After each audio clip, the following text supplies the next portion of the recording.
Hi hello नमस्कार मंडळी, स्वागत आहे तुमचे जयास तडका मसाला कुकिंग चॅनलमध्ये। आज आपण महाशिवरात्री स्पेशल उपवासाची रेसिपी दाखवणार आहोत। चला तर मग करूया, ते म्हणजे उपवासाचे कटलेट। मी साबुदाणा घेतलाय, जिरे घेतले, हिरवी मिरची घेतली, 4 उकडलेले बटाटे घेतले आणि भगर घेतली वाटीभर।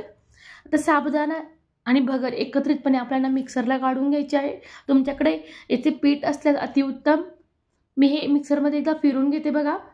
साबुदाणा हा 2 वाटी तर 1 वाटी भगर असं प्रमाण ठेवायचं आपल्याला। हे सगळं एकत्रितपणे वाटून घेऊया। त्यानंतर त्याच मिक्सरच्या भांड्यात 1 छोटी वाटी शेंगदाणे देखील भाजलेले मी वाटून घेणार आहे। मी साल काढली नाही शेंगदाण्याची, तुम्हाला हवे असल्यास तुम्ही साल काढून देखील वापरू शकतात। झालाय आपला शेंगदाण्याचा कूट। अगदी कमी साहित्यात टेस्टी हे कटलेट्स तयार होतात। नेहमीची खिचडी खाऊन कंटाळा आला असेल तर नक्की करा तुम्ही हे कटलेट्स। आता मी बटाट्याची साल काढून घेते, उकडलेल्या बटाट्याची, आणि त्याच मिक्सरच्या भांड्यात मी कोथिंबीर आणि हिरवी मिरची, कोथिंबीरीचं प्रमाण थोडं जास्त ठेवलं आहे, छान लागतं, आणि 2 चमचे जिरे एकत्रितपणे वाटून घेणार आहे बघा। उपास म्हटलं तर आम्ही अद्रक खात नाही, मी अद्रक टाकलं नाही त्यामध्ये। तुम्हाला हवे असं तुम्ही अद्रक देखील टाकू शकतात। आता 3 बटाटे मी घेतले, ते उकडलेले, ते स्मॅशरच्या साहाय्याने आपण स्मॅश करून घेऊया। तुम्हाला हवे असल्यास तुम्ही ते किसणीच्या साहाय्याने देखील किसून घेऊ शकतात।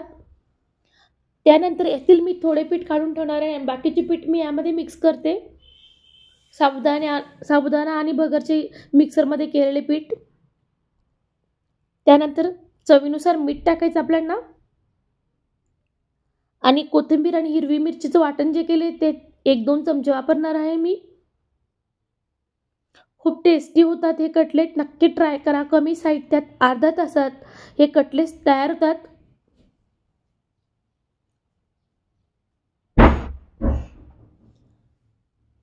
त्यानंतर मी शेंगदाण्याचा दाण्याचा कूट देखील टाकणार आहे बघा। हे सगळे प्रमाण तुम्ही कमी जास्त करू शकतात। आणि बाकीच्या उरलेल्या भगर आणि साबुदाण्याच्या पिठामध्ये मी कोथिंबीर आणि मिरची पेस्ट टाकणार आहे। याची देखील पेस्ट करायची आपल्याला। कटलेट्सला वरून कुरकुरीतपणा येण्यासाठी ही पेस्ट करणार आहे, आणि त्यामध्ये थोडं पाणी टाकून आपल्याला पेस्ट बनवायची आहे। पाणी थोडे थोडे करून टाका। या प्रकारे अगदी पातळ पेस्ट करायची आपल्याला, ही घट्ट पेस्ट नकोय, कारण की कटलेटला देखील चिपकली पाहिजे। आणि हे पीठ भिजवल्यानंतर आपल्याला साधारण 10 मिनिटांसाठी हे बाजूला ठेवायचं आहे, जेणेकरून साबुदाणा आणि भगर त्याचं पाणी शोषून घेईल। तळणीला कढई ठेवली आहे, कढईमध्ये तेल टाकले, तुम्ही तुपामध्ये देखील तळू शकतात हे कटलेट। आता हे कटलेटचं एकत्रित सारण करून घेऊया आपण। छान गोळा करून घ्यायचा बघा। गोळा सहज तयार होतो, कारण की आपण इथे बटाटे बाइंडिंगसाठी वापरला आहे। काही वेळेस आपण साबुदाणा भिजवायला विसरतो, अशा वेळेस ही टेस्टी रेसिपी नक्की ट्राय करा तुम्ही, तुम्हाला नक्कीच आवडेल। आता हाताला थोडे तूप लावून आपण याचे आवडते शेपमध्ये कटलेट्स तयार करून घ्यायचे आहेत। मी दंडगोल साईजमध्ये करते बघा कटलेट, तुम्ही गोल देखील करू शकतात। अगदी झटपट बनणारी टेस्टी रेसिपी आहे, नक्की ट्राय करा तुम्ही। तसेच माझ्या रेसिपीज आवडल्यास मला लाईक, शेअर, सबस्क्राईब करायला मात्र विसरू नका। यूट्यूबवर मी नवीन असल्याने मला तुमच्या सपोर्टची गरज आहे, प्लीज माझ्या चॅनलला सबस्क्राईब करा। तसेच तुमची माझ्या रेसिपीमध्ये काही त्रुटी असल्यास त्या देखील कमेंट करून सांगा, मी त्या दूर करण्याचा नक्कीच प्रयत्न करेन। आता या प्रकारे आपण सगळे कटलेट तयार करून घेऊया। झटपट आणि टेस्टी रेसिपी आहे। सगळे कटलेट तयार करून झाले बघा। आता आपण जे मिश्रण कालवलं होतं ते घट्ट झाले 10 मिनिटांनी, यातील पाणी शोषून घेतलं आहे, म्हणून मी यामध्ये थोडं पाणी परत वापरणार आहे। थोडं पातळच करायचं आपल्याला।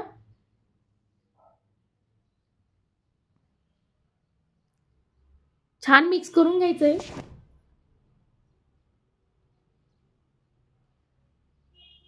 आणि त्यामध्ये हे कटलेट्स टाकून आपल्याला डीप फ्राय करायचे आहेत। तुम्हाला हवे असल्यास तुम्ही शॅलो फ्राय देखील करू शकतात, पण डीप फ्राय केल्याने छान कुरकुरीत होतात आणि काही जास्तीचं तेल वगैरे शोषत नाही, कारण की आपण त्याला वरून आवरण साबुदाणा पीठ आणि भगरीच्या पिठाने पेस्ट करून आवरण दिले, त्यामुळे ते मध्ये तेल जात नाही, कुरकुरीत होतात, कमी तेलामध्ये टेस्टी रेसिपी होते ही। आता सगळे कटलेट्स आपण तळून घेऊया. प्रथम तेल आपल्याला जास्त गरम होऊ द्यायचं, त्यानंतरच हे कटलेट टाकायचे आहेत. मीडियम टू लो फ्लेमवर तळायचे आहेत. असे केलं चिटकत नाही कटलेट खाली.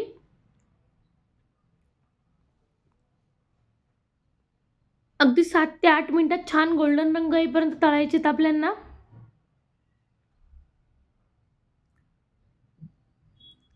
मी तुम्हाला अजून एक उपवासाची रेसिपी दाखवणार आहे, ती देखील चेक करून बघा. छान कटलेट तळून झाले बघा आपले. आता काढूया आपण. हे तुम्ही दही बरोबर चटणी बरोबर देखील खाऊ शकतात, पण मी इथे हिरवी मिरची बरोबर सर्व करणार आहे. टेस्टी आणि झटपट होणारी रेसिपी तुम्हाला मी आज उपवासाला दाखवत आहे. कुठेही पूर्वतयारी न करता आपण अर्धा तासात हे कटलेट छान तयार करून घेऊ शकतो. मग करणार ना मंडळी महाशिवरात्रीला ही उपवासाची रेसिपी. तुमची रेसिपी कशी झाली मला कमेंट करून नक्की सांगा. बघा किती दिसायला तेवढे छान दिसतायत आपले कटलेट. आता मी हिरवी मिरची देखील करून घेते याबरोबर सर्व करण्यासाठी. मी मिरची मध्ये चीर देऊन त्याला मीठ टाकलं आहे मध्ये, आणि उरलेल्या ह्याच बॅटरमध्ये मी मिरची फ्राय करणार आहे बघा. काही वाया घालायचं नाही आपल्याला. अशी मिरची केल्यास खूप टेस्टी होते, झटपट देखील होते. आपल्याला कुठेही वाटणार नाही की आपला उपवास एवढा पोटभरीचा पदार्थ खाल्ल्यावरती. तसेच तुम्हाला सगळ्यांना माझ्याकडनं महाशिवरात्रीच्या हार्दिक शुभेच्छा.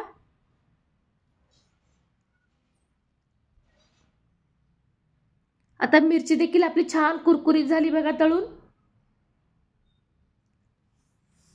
गरमागरम मिरची बरोबर हे कटलेट सर्व करा. मी तुम्हाला एक कटलेट तोडून देखील दाखवते बघा. किती खुसखुशीत आणि मधून किती पोकळ झाले आहे आपले कटलेट. आवडली ना मंडळी रेसिपी पूर्ण बघितल्याबद्दल तुमचे सर्वांचे मनापासून धन्यवाद. Thanks for watching.